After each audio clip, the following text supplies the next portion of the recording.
¿Qué más? Distinguir la morfología de las bacterias. Perfecto. Vamos a hablar de cada uno de ellos de forma independiente. ¿Qué más?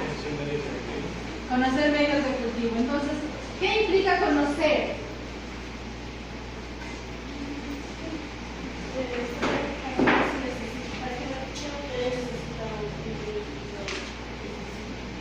Saber cuál es la utilidad, la aplicación, y cuando hablamos del laboratorio de microbiología, ¿no es cierto? Yo les he puesto ahí un título de microbiología y medicina de laboratorio.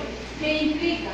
La capacidad que tenemos técnica de reconocer microorganismos que están asociados a patología humana, ¿no es cierto? Humano o animal también.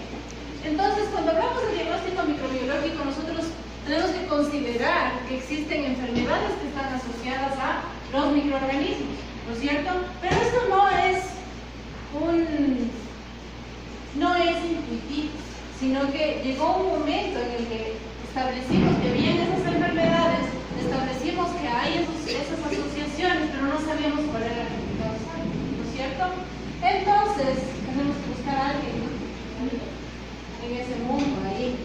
¿Y por qué en ese mundo? Porque cuando Anthony Van Leeuwenhoek utilizó sus lentes, ¿sí saben quién era Anthony Van Leeuwenhoek, cierto? Utilizó unas lentes para analizar las telas. Él era un comerciante. Y su trabajo dependía de la calidad de la tela. Entonces, cuando él empieza a observar a través de las lentes, por curiosidad, diferentes ambientes, se encuentra un mundo de microorganismos, aquellas entidades que no podían ser divisadas con los ojos, sino que necesitaban un apoyo con las lentes, ¿sí? Entonces, cuando él describe esto y hace unos dibujos perfectos y bidimensionales, ¿no? ¿Se han visto en los libros? Empieza también una generación de científicos que analizan la asociación que existe entre estos microorganismos y las enfermedades. Recuerden que en ese tiempo todavía se peleaba pensando si el origen de una célula era generado espontáneamente por el soplo de los dioses, ¿no es cierto? O que toda célula podía provenir de una célula vieja. ¿Estamos? Entonces, ¿quién descarta eso? Es Pasteur. ¿Se acuerdan del experimento de los balones con cuello de cisne? ¿Sí? Entonces, con eso, él descarta la generación espontánea. Pero a su vez, toda esta generación de científicos empiezan a describir la asociación que existe entre microorganismos y enfermedad. Empiezan a culparles a las pobres bacterias de todo, ¿no es cierto? Olvidándose de la imagen que teníamos antes. Miren ustedes, y voy a volver sobre esto una vez más, después de mencionarles, ¿no es cierto?, que Koch en su tiempo empezó a generar experimentos que asociaban a las bacterias específicamente con las enfermedades. ¿Qué es lo que él hacía? Cuéntenme. ¿Quién sabe la historia de Koch? No estoy segura, pero el experimento no era con ratones, que imaginaban un ratón enfermo, que le indicaban la sutura, que le indicaba un ratón sano y eso se moría, ¿no? Ok, entonces, ¿cuándo uno describe que alguien está enfermo? Síntomas, ¿no es cierto? Tú presentas unas características específicas, fiebre, tos, ¿no es cierto? Cuando tengo a alguien enfermo, ¿no es cierto?, y asocio el aislamiento de un microbio a esa enfermedad, yo asocio que ese microorganismo está causando esa enfermedad. Pero ¿cómo puedo confirmarlo cuando tengo este mundo de bacterias asociadas a las mucosas, a la piel de los animales y de las personas? ¿Cómo puedo saber si es que en realidad lo que estoy haciendo crecer es o no es capaz de causar enfermedad? Entonces, lo que hizo Koch es pasar esa bacteria que había aislado de un individuo enfermo a un individuo sano. ¿Y qué esperarían desarrollar?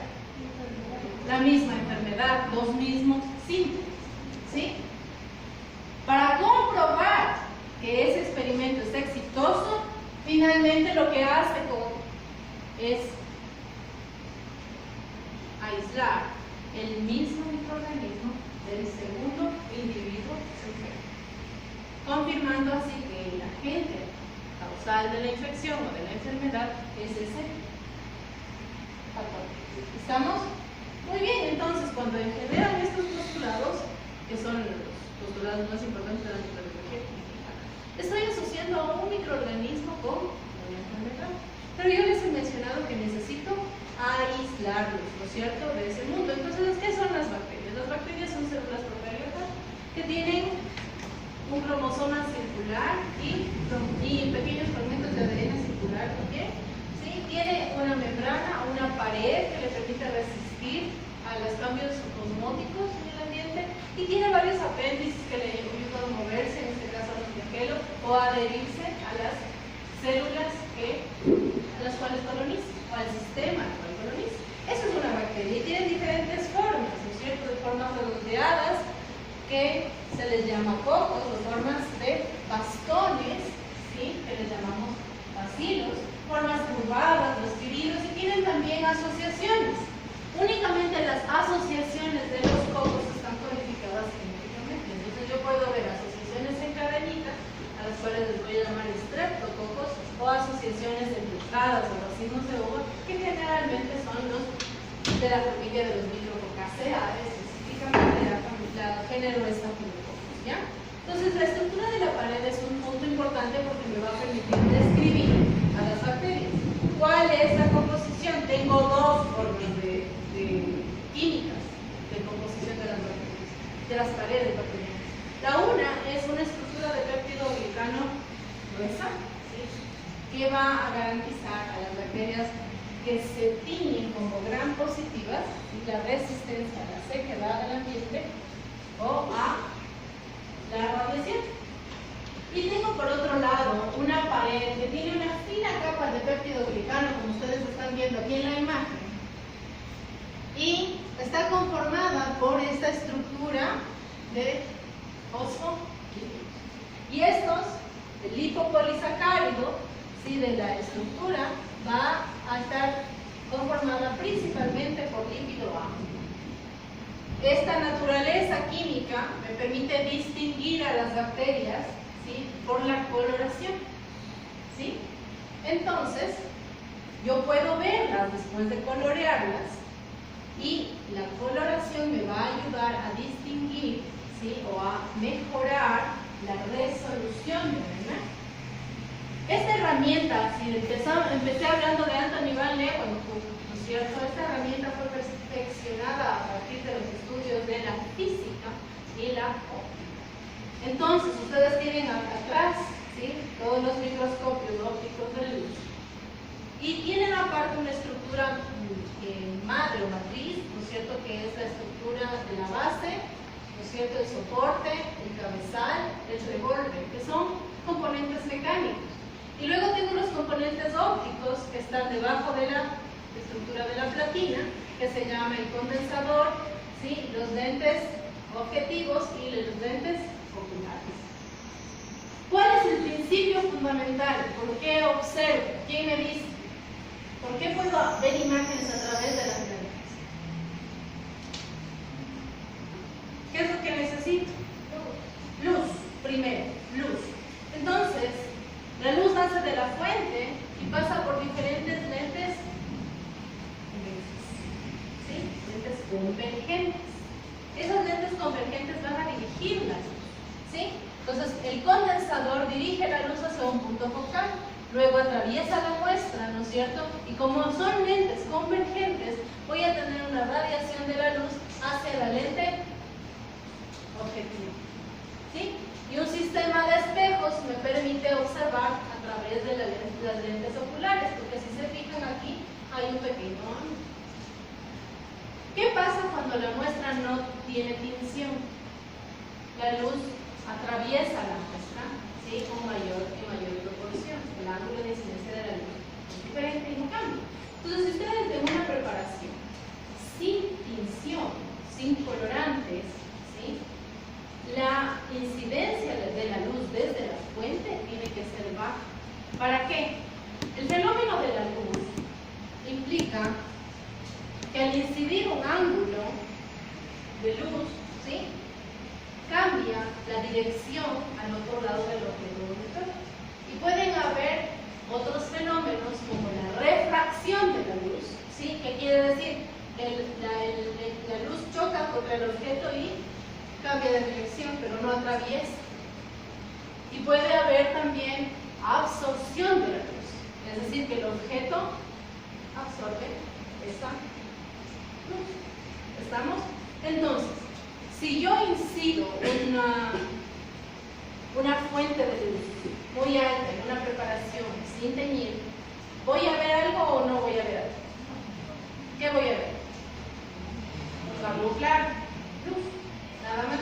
¿Por qué? Porque los microorganismos o las células tienen estructuras microscópicas, ¿sí? Entonces, la capacidad que voy a tener para distinguir los cambios de los ángulos de incidencia de la luz van a ser mínimos. Entonces, las coloraciones me ayudan a mejorar la resolución porque primero cambian, ¿sí?, los ángulos de incidencia de la luz, opacan la luz y yo puedo ver colores, absorben luz y transmiten. ¿Ok? Entonces, lo que me permite el microscopio es aumentar el tamaño de la imagen y resolverla. ¿Qué significa la resolución? Es la capacidad que tengo de observar dos puntos como entidades separadas, dos bacterias como entes independientes, ¿sí? Entonces, entre mejor resolución tenga, más clara es la imagen que observo.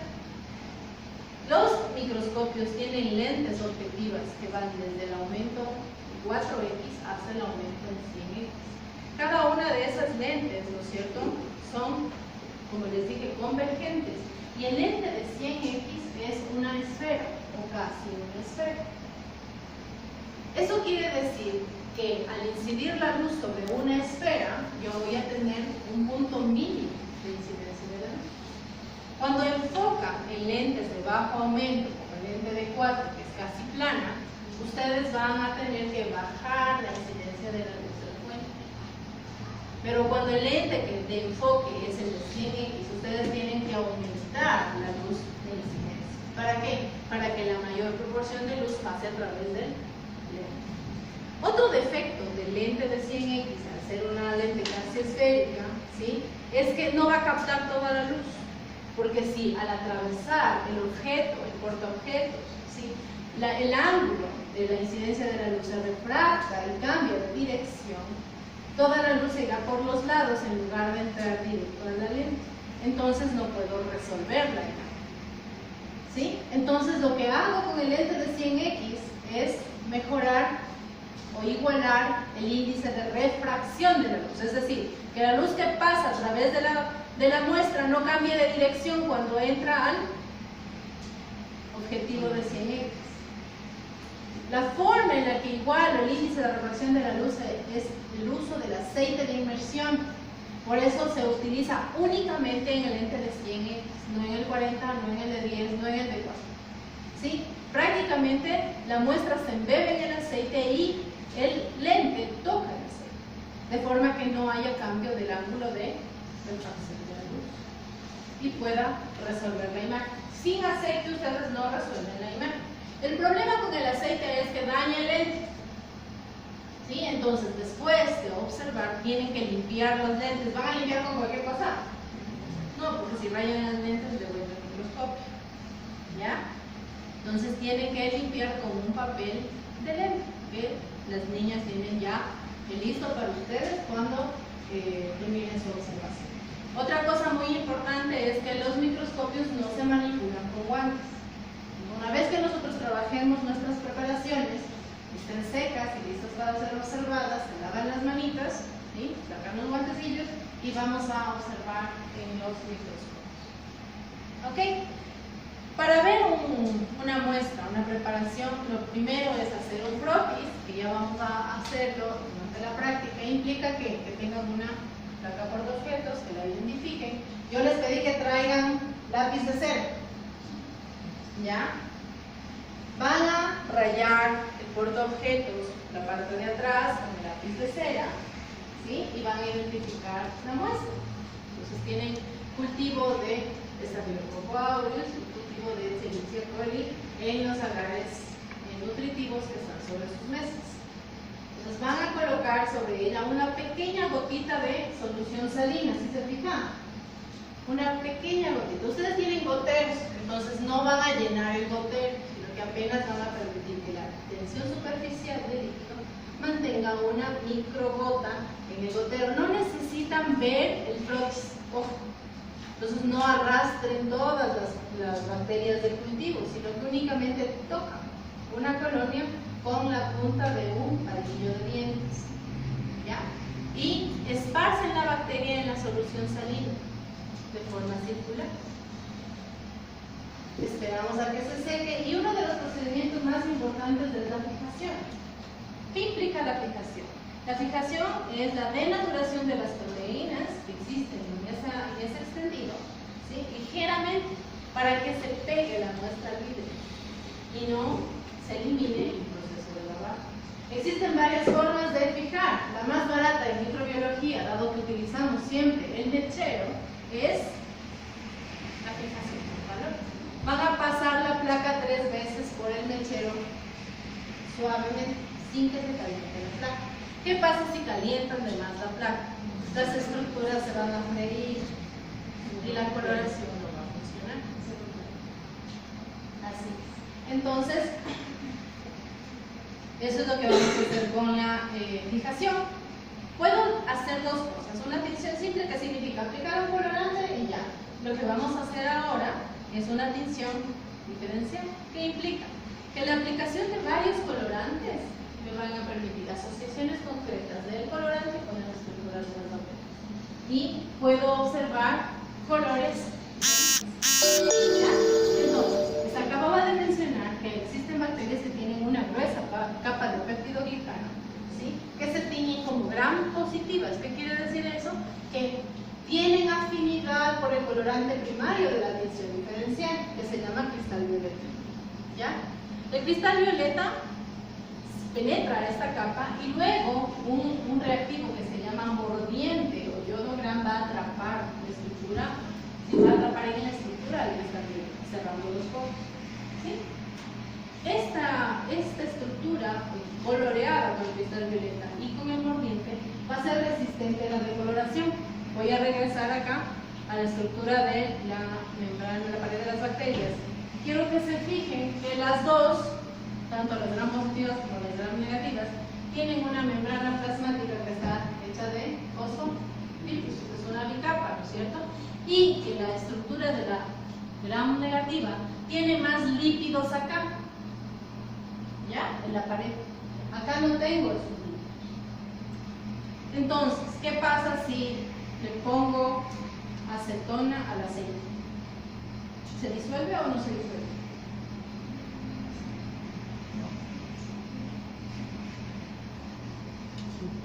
O le ponen gasolina al aceite. ¿Se disuelve o no se disuelve? ¿Pasaron química? No se disuelve. ¿En el colegio? Sí, sí, sí. Un solvente orgánico es capaz de disolver o mezclarse homogéneamente con la grasa. Un solvente orgánico, ¿sí?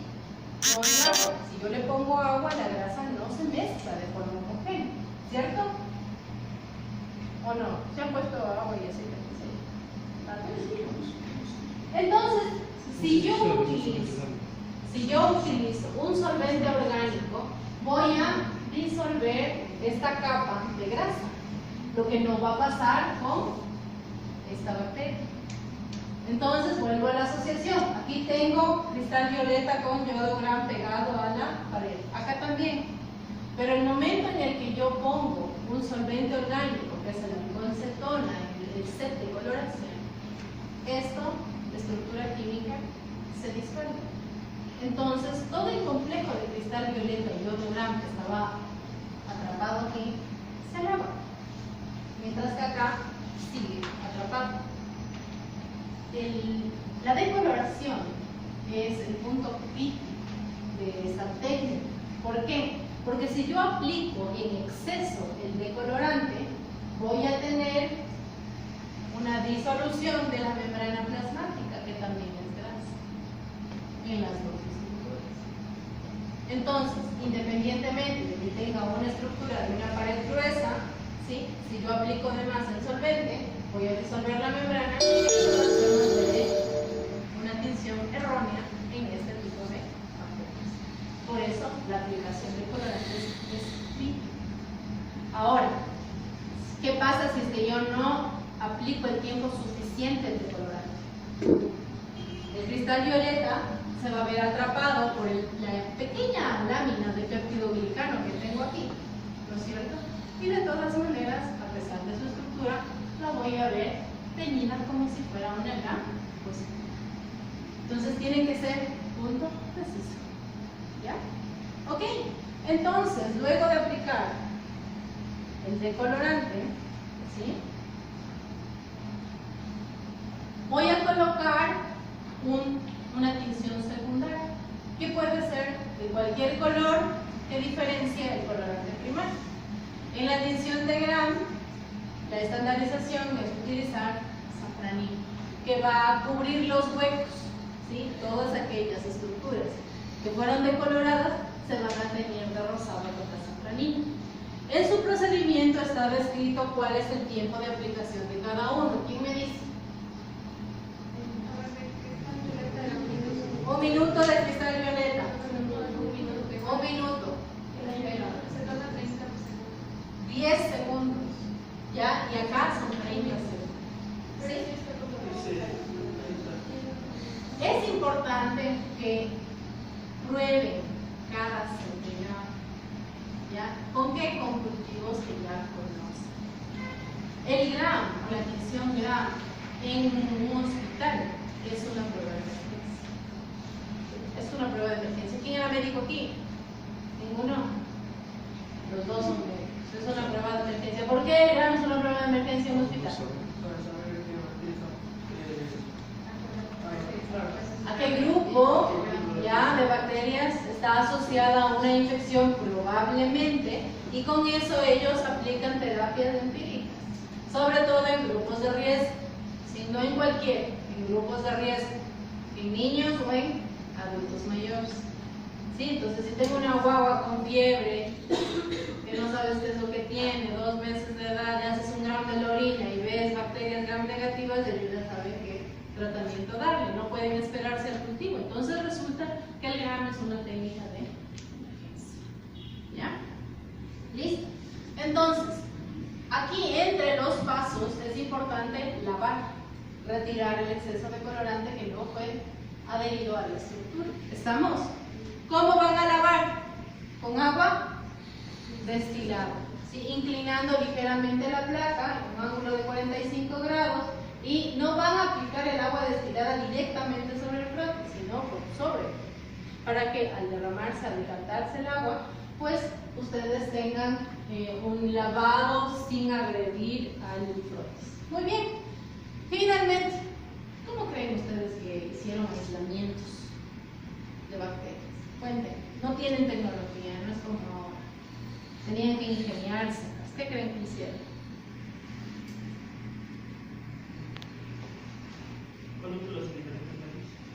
Poniendo diferentes medios. ¿Verdad que no había medios? Recién descubrían que había bacterias. ¿Qué haces? A ver.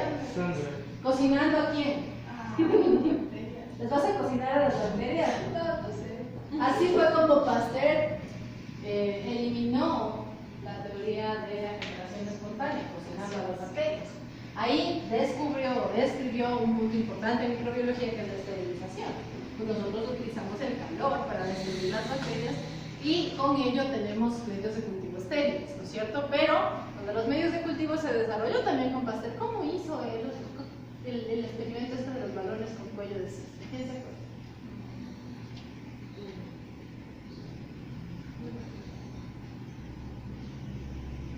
Vamos a pensar. Tengo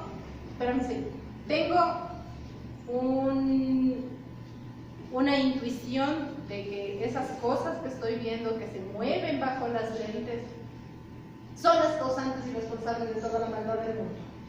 Las enfermedades. ¿Ya? Muy bien. ¿Con qué se asocian las enfermedades? ¿Cómo ustedes harían crecer a aquellos organismos que no pueden ver? ¿Sangre? ¿Con sangre? ¿O no? Con sangre. ¿Por qué? Porque resulta, ¿se acuerdan de los humores? Resulta que analizaban la sangre para saber si estaba uno enfermo o no. Y que ellos tenían ya en ese tiempo el conocimiento de que la sangre era un nutriente. ¿Qué otros nutrientes había? A ver, ¿o hay? ¿Qué comen ustedes? Proteínas, ¿qué más comen? Carbohidratos, ¿qué más comen?